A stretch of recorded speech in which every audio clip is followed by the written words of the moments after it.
Good morning, students. Today we are going to learn about the types of waves, and we will see the type of waves based on their direction of movement.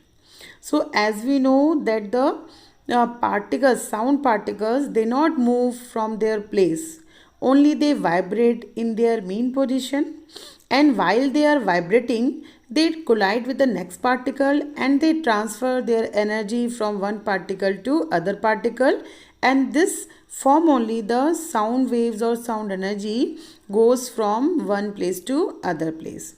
So here on the basis of their direction, that means in which direction the sound waves are going, we can divide the waves into two forms. The first is what? Longitudinal waves, and the second is what? Transverse waves. Now see, what is the longitudinal waves? As the name suggests, longitudinal means the sound waves are here goes in horizontal direction along with the what? The source of sound. See here, one activity is given, formation of longitudinal wave. That for the formation of longitudinal wave, what we need? Take a slinky plastic spring toy, hold both the end of slinky and pull and push them to and fro one by one. To and fro means what? Backward and forward. Move the spring backward and forward. Now mark a point anywhere on the slinky and repeat the above step. Notice the mark carefully. So in this activity you saw that on pushing and pulling the slinky to and fro, the mark on the slinky also move in a direction parallel to the direction of propagation of displacement. That means what? See students here, when we move the spring forward and backward, that means we will see the sound, that is, see here what given in the example figure: compression, rarefaction, compression, rarefaction, compression, rarefaction, compression and rarefaction. So already we know that the sound waves goes in the form of compression and rarefaction.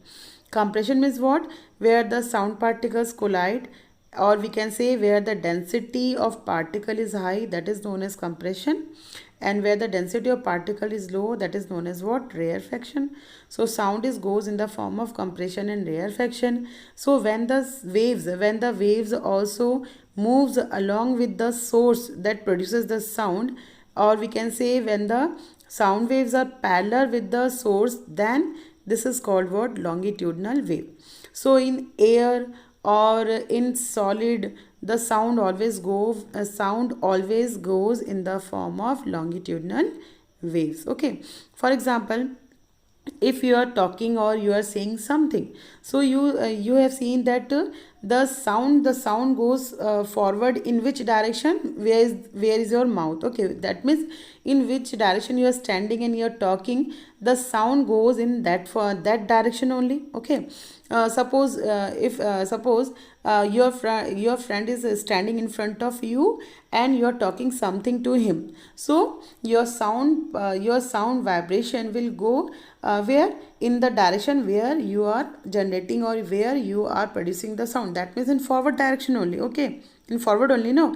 So sometimes we heard the sound and we can, by listening the sound only, we can identify the direction of the sound, that from which direction that particular sound is coming. How it is? Because we know that if the source is there, that means if the sound is coming from any direction, that means the particular source or particular person, whatever that produces a sound, it might be there only. Okay, so in air always you have seen that the sound is always moving in the form of longitudinal wave, or simply we can say when the sound waves goes in the form of horizontal waves, then it is called what? Longitudinal waves. Okay, then the next is what?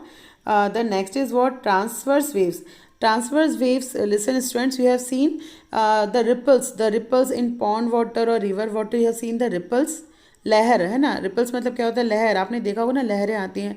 अगर हम पानी में थोड़ा सा भी अगर हम पत्थर मारें, तो पानी में अगर हम पत्थर मारते हैं तो आवाज़ तो होता है ना, पानी में पत्थर मारने का आवाज़ आता है।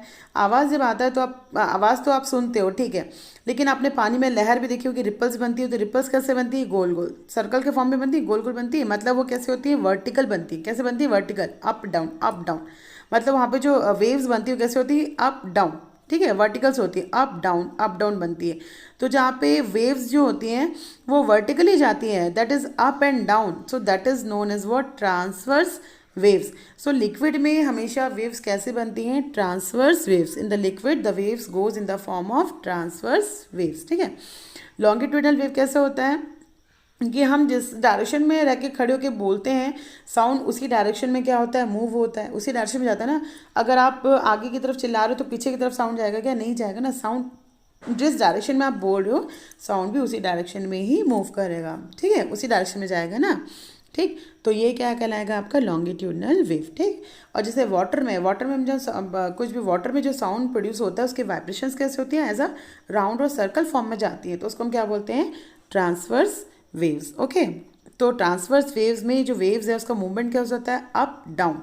और लॉन्गिट्यूडल में कैसे होता है, parallel to the sound, parallel जाता है, कैसे रहता है, parallel to the sound waves, or we can say parallel to the particles, okay.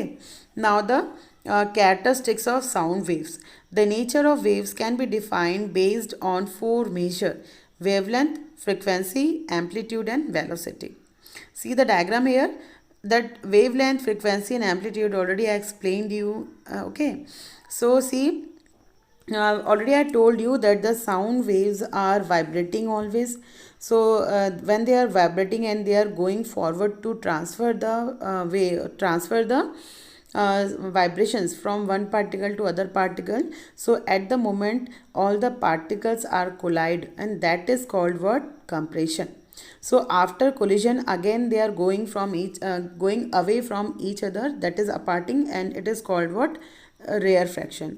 So the मतलब मैं यहाँ पे कंप्रेशन मैंने क्या बताया कि जब साउंड पार्टिकल्स क्या होते हैं, उनको जब एनर्जी मिलती है तो बिल्कुल एनर्जी को क्या करते हैं, ट्रांसफ़र करने के लिए क्या करते हैं, वाइब्रेट तो होते रहते हैं, तो जब वाइब्रेट करते हैं तो आगे मूव करते हैं अपनी एनर्जी को दूसरे पार्टिकल को ट्रांसफ़र करने के लिए। आफ्टर उसको एनर्जी देने के बाद वो वापस कहाँ आते हैं, they come back to their own place, वो अपने प्लेस से वापस भी आते हैं। तो ये टू एंड फ्रो के चक्कर, मतलब going forward then coming backward, इस चक्कर में क्या होता है, जो पार्टिकल्स होते हैं, एक टाइम पे ऐसा होता है कि पार्टिकल्स क्या होते हैं, आपस में कोलाइड हो जाते हैं, मतलब सारे पार्टिकल्स एक जगह पे कलेक्ट हो जाते हैं, तो उसको हम क्या बोलते हैं, कंप्रेशन, ठीक है। कलेक्ट होने के बाद फिर से वो क्या होता है, अपने अपने प्लेस पे वापस जाते हैं, तो उसको क्या बोलते हैं, रेयर फ्रैक्शन। अगर इसको आप ग्राफ में देखोगे तो जो कंप्रेशन जहाँ पे होता है वहाँ पे नोड क्या होता है, हाई होता है, और रेयर फ्रैक्शन में नोड क्या होता है, डाउन जाता है, ठीक है। हाई नोड को हम क्या बोलते हैं, क्रस्ट, और डाउनवर्ड जो डाउन लो पार्ट में जो बनता है आपका, उसको हम बोलते हैं trout. See here students, in this figure PQ is what, compression, and QR is what, rare fraction. So now the wavelength, the distance between two consecutive compression or crest or two consecutive rare fractions or trot is called wavelength. The SI unit of wavelength is lambda. Then amplitude. When a sound wave travels through air, the particle, that already I explained you what is amplitude. Amplitude means what? The maximum displacement of sound particle from its mean position is known as what? Amplitude. Amplitude is what? The how much a sound particle can move from its place, that is what amplitude, ठीक है।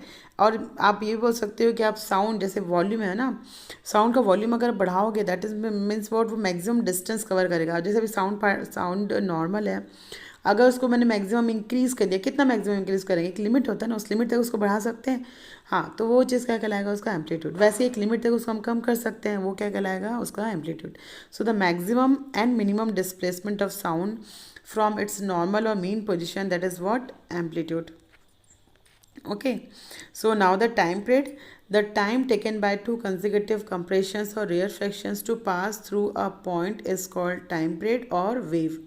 Time period of the wave In other words, the time taken for a complete vibration of a density of a medium is called time period of the sound wave. Sound wave means to complete to the time which required to complete one vibration or one oscillation, that is called known as what? Time period. And the SI unit of time period is what? Second. Frequency is what? Within a second, how much vibrations, how much, or we can say what is frequency? The number of vibration within a second is known as what? Frequencies. Okay, so we know that when sound travel through a medium, the density of medium changes between the maximum and minimum values. One vibration is completed when the density moves from maximum value to minimum value and then reaches back to the maximum value. That means what? The sound particle goes from its mean position up then down. So one complete cycle is known as what? Frequencies. So simply here we can say, if we count the number of compressions and rarefactions passing through the wave in a unit time, then we can find out the frequency of the wave. It is generally denoted by Greek letter mu. The SI unit is what? Hertz. Okay, the sharper pitch of the sound depends upon number of frequencies. If the frequency is high, then the pitch will also high, and if the frequency is low, then the pitch will also low. Okay, so here that mu is written, that you also write as like a f, that is what? Frequency. Frequency equals to what? 1 upon time, or time equals to what? 1 upon frequency. Again I am saying you, what is frequency? The number of vibrations within a second is known as what? Frequencies. Okay, if the frequency is more, then its pitch will also high, and if the number of frequencies are less, then pitch will also less. Students, listen, if the pitch is high, then the sound will be thin and sharp, and if the pitch is low, then the sound will be what? Now we can say it is sound is heavier. Okay, like the sound of woman, sound of child, sound of or what? Sound of woman and child, and some sound of birds, so their frequency is very high, so that's why their pitch is also high, and their sound is what? Thin and sharp. Sound of man, sound of dholak, that is what? The frequencies are what? Frequencies are low, and the pitch is also low, and that sound is what? Louder. That means what? The sound is what? Not thin, it is a wider sound. Then the speed of the sound wave. The already we know speed is what? The formula of speed is what? Distance upon time. Okay, so using that formula we can find out the speed. So here the speed means what? Frequency into wavelength. Then the hearing range. Hearing range means what? We can divide the sound according to the frequency. We can divide the sound in 3 categories. The first is audible range. Audible range means the sound waves between 0 hertz to in between 20 hertz to 20,000 hertz is known as what? Audible range. And this audible range means what? This frequencies we can listen. Then the infrasonic sound. The sound waves below 20 hertz is known as infrasonic sound. The sound produced inside the earth core at the time of earthquake, chemical and nuclear reaction sound.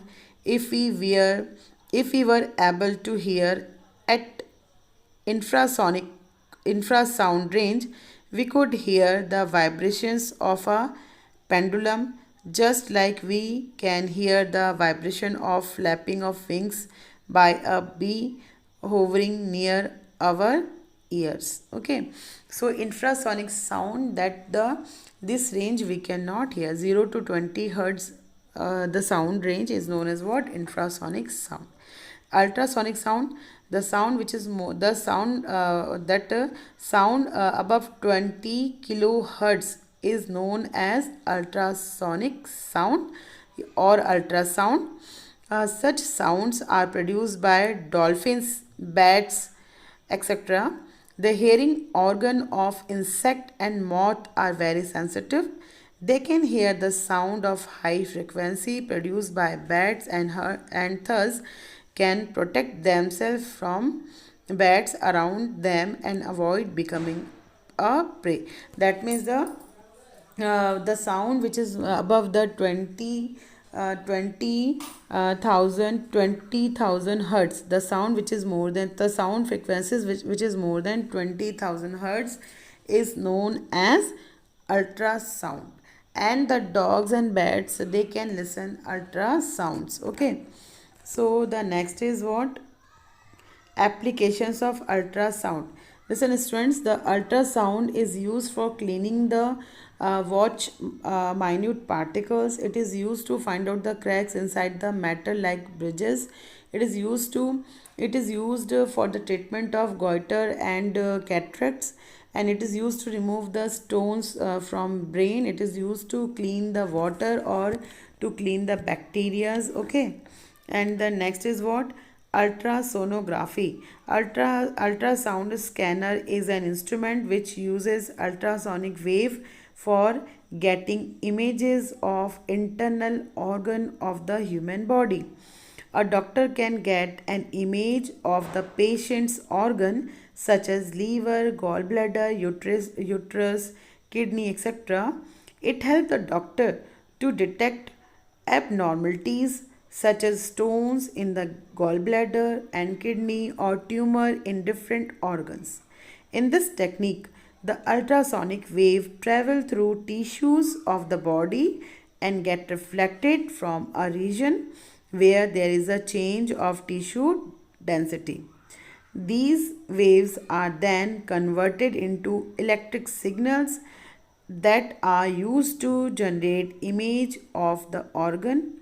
These images are then displayed on a monitor or printed on a film. This technique is called ultrasonography. Ultrasonography is used for the examination of the footage during pregnancies to detect defect and growth abnormalities. Ultrasound is used to break small stones formed in kidneys into smaller parts. Okay, so already you have known that for x-ray and sonography what they use? Ultrasound. Okay, so when they pass ultrasound waves inside our body, then we already know na, that as the light reflect, similarly sound also reflect. Okay, when the sound waves hit a surface, then from there the sound waves reflect. Okay, and that the same concept is used here also. Inside our body they pass ultrasounds. So inside our body, if some tissues or some abnormal things they found, then the sound will reflect from there, and from that only we can we can know that inside the body what abnormalities are there. Okay, now the sonar. Sonar is what? Sonar is a device that uses, okay, similar students, sonar is a device which is used to measure the sea depth or to find out the submarines or any other like the any other ships or whatever which is whatever inside the seas, or some animals or whatever, to basically to measure the depth of the sea water. What they use? Sonar. Sonar is a device that uses ultrasonic waves to measure the distance, direction and speed of underwater object. Okay, sonar is a device which is used to measure the distance, that is the sea depth, direction and the speed of underwater object. Sonar consists of transmitter and a detector installed on a boat or ship. The transmitter produces and transmits ultrasonic waves. What they transmits? Ultrasonic waves. These waves travel through water, and after shrinking, the object on the sea bed get reflected back and are sensed by the detector. That is what the through using this instrument they transmit the ultrasound or ultrasonic waves inside the water. If the water hits or touches any object, any surface. So from there, any surface means it may be earth surface or it may be any object. So the sound waves get reflected from there, and when they reflect, then the detector will detect or sense the reflected rays. The detector convert the ultrasonic waves into electrical signals by finding the speed of sound in water and the time travel between transmission and reception of ultrasound. We can find the distance of object. Okay, that means they calculate the total time, that is the time which used to send the ultrasounds, and the time which the time the time duration in which the sound reflected from. Okay, the reflected sound time, that means in how much time the sound reflected. So by calculating that, they knows the depth of seawater. So let's the time interval between the transmission and reception of ultrasound signal be t, and the speed of sound through the water be v. Then the total distance 2D traveled by the ultrasound is then 2D means what? Listen students, the distance means what? If the ship is on the upper part of, if the ship is on the sea water, then the distance will be same, है ना? The sound where particles they are going and coming back, time will going and coming back, the distance will be same, there is no difference in distance. So here the distance is what? 2D, the first distance for going and the second for coming back. And the 2D distance equals to what? Speed into time. So here speed, that means what? V, velocity, and time t. So t, time equals to what? 2D upon v. So here the depth of d equal to vt upon 2, vt upon 2, because 2d is what? Vt. So from here what given? 2d equals to what given? Vt. And the time equals to a distance upon velocity. So t equals to a 2d, distance is double, going and coming back, and the velocity is v. Put the value of 2d here. So d equals to what? Vt upon 2. Okay, see this, see the diagram here. What? The ship, and the instrument is attached in the ship. From there they transmit what? Ultrasound. Then if the ultrasound touches any surface, then it get reflected back from there, and the reflected signal will detected by the will recorded by the detector. Okay, so they calculate the time which is required for going, and the time which is used for coming back, and through that we can identify the depth of the sea water. Now your chapter is finished here. Okay.